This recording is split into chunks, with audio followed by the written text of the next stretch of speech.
Hey, Brian Parker here. I'm going to do another video, an instructional video, in that it is a how to answer specifically paragraph by paragraph. In this case, Discover Bank, which is a creditor, sort of. You'll see why it isn't. And remember, debt versus account.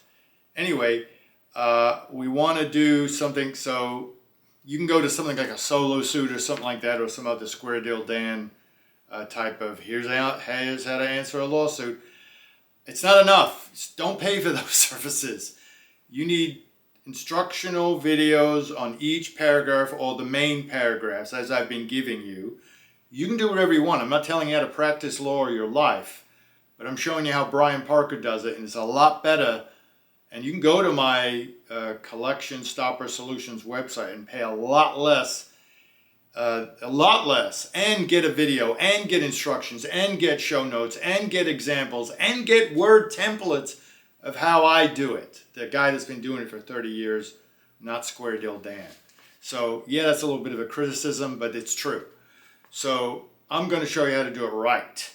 So this is a debt collection lawsuit from Discover Bank, Shazam. And so that's the first page of what it looks like.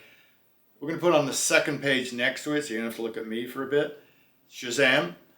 And that is the lawsuit from Discover Bank. I point that out because it is and it isn't. There's 4 ways to look at this. I'm going to get rid of the pages. And we're going to talk about what to look for. You keep an eye out for the word debt, okay? It's a debt situation. So it's a breach of contract lawsuit. You take the lawsuit, as I always preach, and then you put true by everything that's true, rarely false by every paragraph.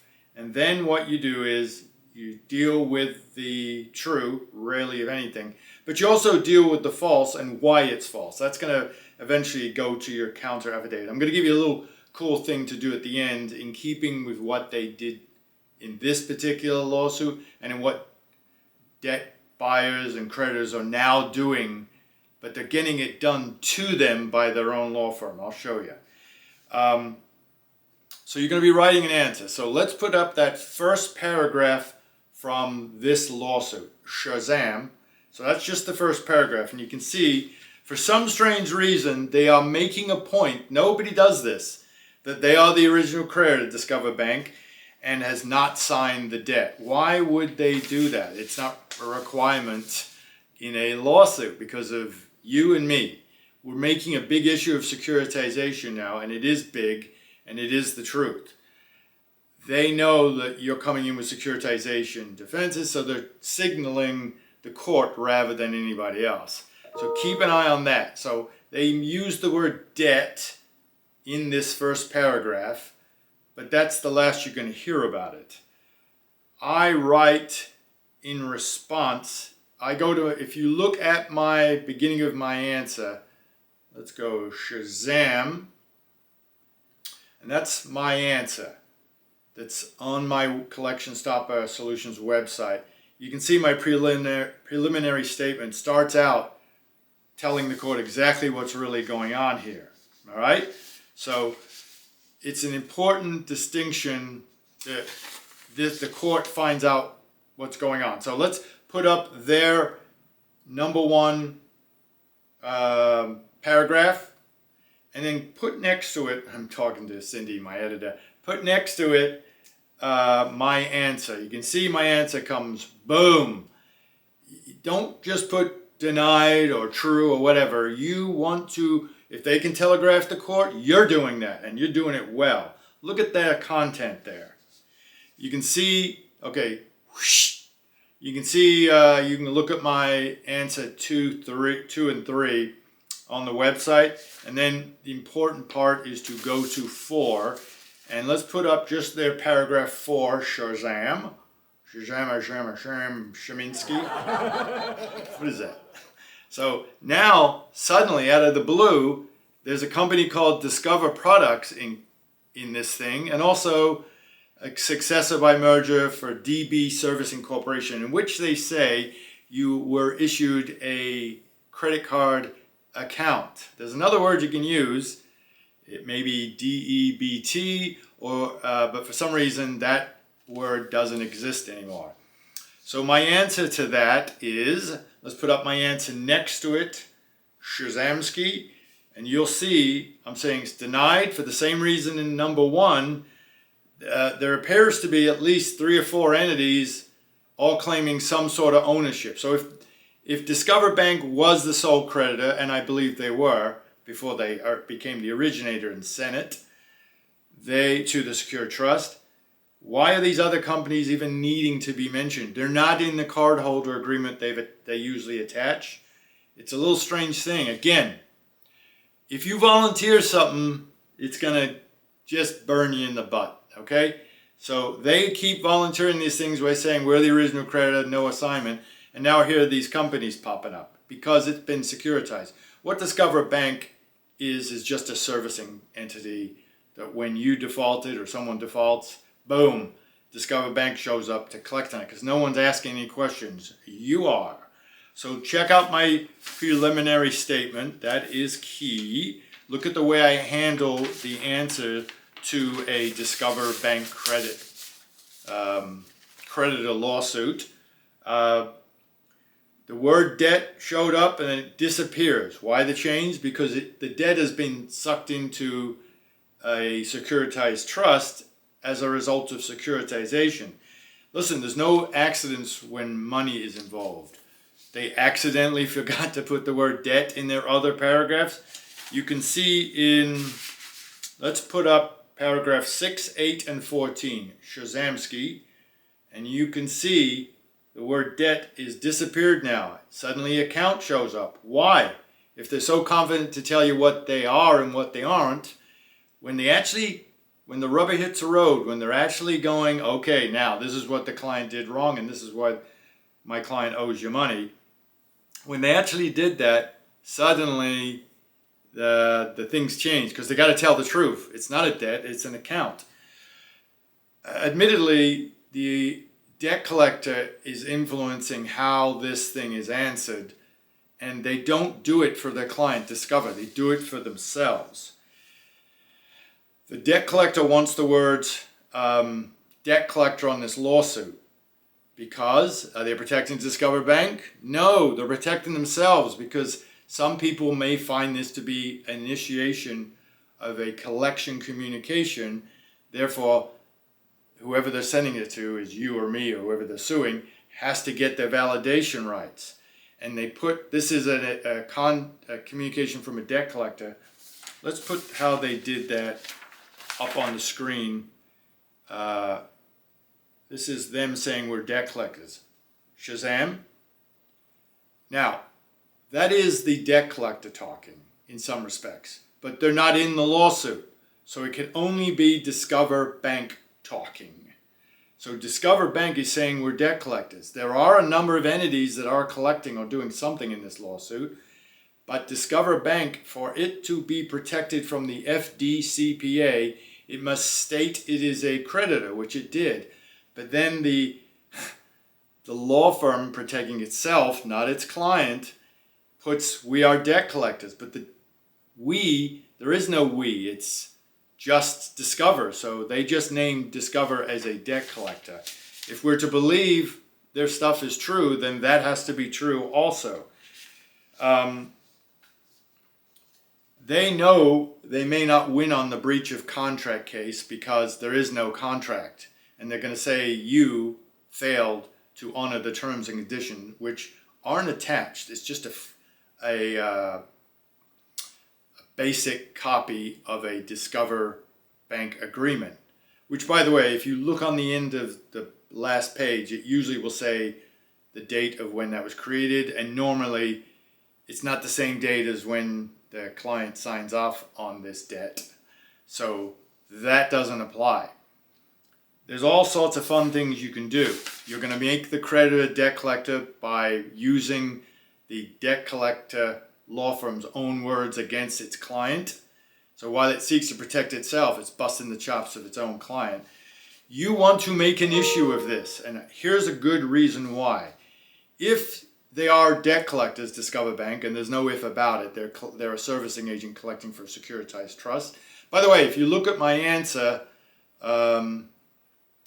it's the second page of my answer, Shazam. You can see I've started in on the securitization, and attached to my answer are all the Discover Bank stuff saying, yeah, we securitize this debt. So use that, but use that in your research. And it's really easy. Just here's a good way to go. Discover in the search term. Discover Bank, 10K financial reports, and then put the year after your debt was created. It'll come up, and you can do search term securitization of the actual document. It's very easy to do. They put in what's called a mini Miranda into the collection lawsuit.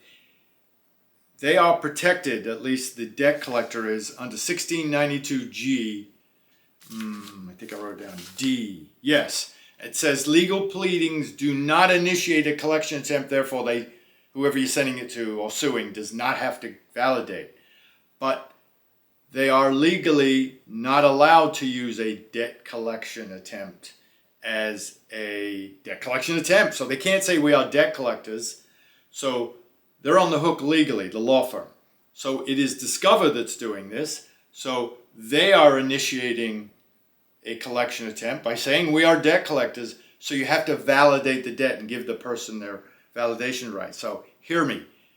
When you get a Discover Bank or any creditor lawsuit that's like this, where they reference somebody is a debt collector, send a validation letter. Even if they don't respond, down the road you're going to need to show their non-response when you start making an issue of why you don't owe it to Discover. And you want to make this an issue. This is going to be an issue. Why didn't they respond to the validation? Why should they? Here's why you're on it. Now suddenly we're all talking about them being debt collectors. So you got to bring it up. You got to have that balloon go up so the court can see it. Otherwise they're just going to not really understand what you are talking about. Attached to this video will be the counter affidavit I attached to my answer. So let's put that up. Shazam.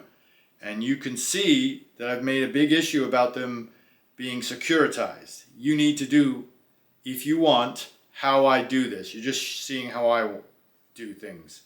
Let's get rid of that. And then you will have my answer attached to this video. You'll have that counter affidavit, all in Word, by the way. I'm going to give you other answers to other law firms that represented Discover Bank. Some were debt collectors, some weren't, at least saying it boldly like this company. And each one is referencing securitization, and you can see how I did that. It's all there for you on my Collection Stopper Solutions site for members. It's powerful. You'll have my show notes, which I'm referring to here. I don't usually like to do that, but lately I've been doing it so I can remember things more and give you more for your money here. This is really not unlike a debt buyer or debt collection lawsuit, especially when they say they're debt collectors. Use that information. Why else is it there? Off the record, it's there because the debt collector law firm is covering itself. But you use it against Discover, their client. You make a mess that they have to clean up. Again, my mantra is, that's right, you use their records against them. And it's true even with creditor lawsuits. This is against a typical popular creditor, Discover Bank. Sometimes they'll say Discover Bank, and you'll see it in some of the answers I've attached to my membership website. It'll say Discover Products right in the caption as though they are a legitimate part of this. In this case, the lawyer, I'd done this to them before, so they took it away expecting me to show up in this case. And that's why that first paragraph you saw is in there. It's you, it's me and you. That's how we're coming at this. So again, in this case, there was no affidavit. There's normally an affidavit attached. We still do. Wait a minute. What's my second mantra? Correct again. You have to have a contra or a counter affidavit against these lawsuits. They're all debt collection lawsuits, whether they bring it or not, and they could amend down the road. I saw some mistakes actually in my answer, so I'm going to amend. And if you looked at my last video, that was how to amend a lawsuit. I'm about to do that. So, or how to amend an answer. So look for that video. It's a great one. Let's put it up in the ceiling and have it float around. And now I'm going to take that box and go whoosh. All right. So keep an eye on or check out my videos on securitization if you need. I've got, I think, 4 or 5 of them. Let's put all 4 or 5 up in the sky. And let's have some fun here. Let's now get rid of them. Go. So I'm being silly, but I'm trying to let you know of all the possible videos and paperwork you can have on my membership website. I do plug it because it's fantastic. It has launch prices, which means they're just ridiculously low. But someone's telling me, yeah, you're undervaluing yourself. People want to spend money on great advice. Well, all right, it's going to change soon. But check it out, collectionstoppersolutions.com. And there are all, I think, the solutions to your collection, creditor, debt buyer problems. If I don't have something you want, for the perfect example is someone contacted me and said, how do I amend? I did a video that afternoon, right off my head. And it got some great views and people were thankful for that. So if you have a video, I will respect your need and I'll try to get it done that day. This is a Discover Bank, how to enter a Discover Bank lawsuit hack. If you like what I'm doing, subscribe, like, love. Just let me know if I'm doing good or if you need more and I will help you out. Focus on what I said. Remember, use their documents against them. They always give you some, get that counter affidavit out. That's usually why people ask me about amendments. They're like, oh shoot, I stumbled upon your video and I didn't do the counter affidavit. Do it, man. You don't have to trust me, just trust yourself. You know something's missing. That buttresses and supports. And it tells the court that you're serious and they'll take you seriously and you need that. All right, thank you.